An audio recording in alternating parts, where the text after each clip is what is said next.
বাংলাদেশের ইতিহাসের একটি রোববার ঐক্যমত্য কমিশনের বৈঠকে ফেব্রুয়ারিতেই নির্বাচনের কথা জানান প্রধান উপদেষ্টা, কিন্তু সংস্কার ইস্যুতে পিআর পদ্ধতির নির্বাচনের দাবিতে দ্বিধাবিভক্ত রাজনৈতিক দলগুলো।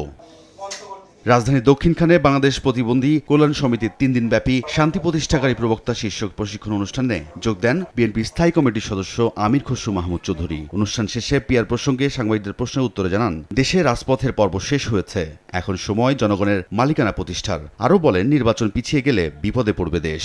আমরা বোধহয় রাজপথের পর্ব শেষ করেছি, এখন দেশের মানুষের হাতে তাদের মালিকানা ফিরিয়ে দেওয়ার সময় আসছে এবং আমাদের প্রত্যেকটি দলের বিভিন্ন চিন্তা থাকবে, প্রত্যেকটি দলের নিজস্ব দর্শন থাকবে, ভাবনা থাকবে, ভবিষ্যৎ নিয়ে চিন্তা থাকবে।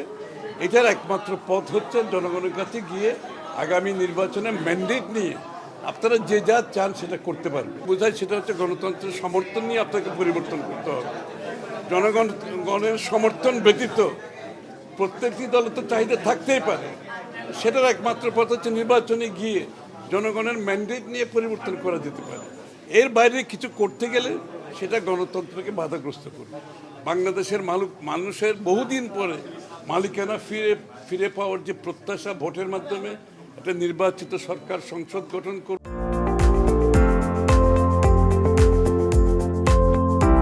জাতীয় প্রেস ক্লাবে এক অনুষ্ঠানে অংশ নিয়ে জয়নুল আবেদিন ফারুক বলেন, জনগণের ভোটেই ক্ষমতায় যাবে বিএনপি। এখন কিছুটা দূরত্ব হতে পারে, আমি আবেদন জানাবো একজন মুক্তিযোদ্ধা হিসাবে বাংলাদেশের কে ভালোবাসেন, বাংলাদেশের মানুষকে ভালোবাসেন, আসুন হাসিনার মতো কথা বলে আমরা সরকারে যেতে চাই না।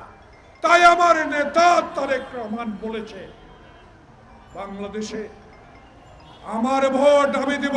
বিএনপি নেতারা বলেন, নির্বাচন ঠেকানোর চেষ্টা করলে প্রতিহত করবে জনগণ। রায়দুল ইসলাম শুভ, সময় সংবাদ, ঢাকা।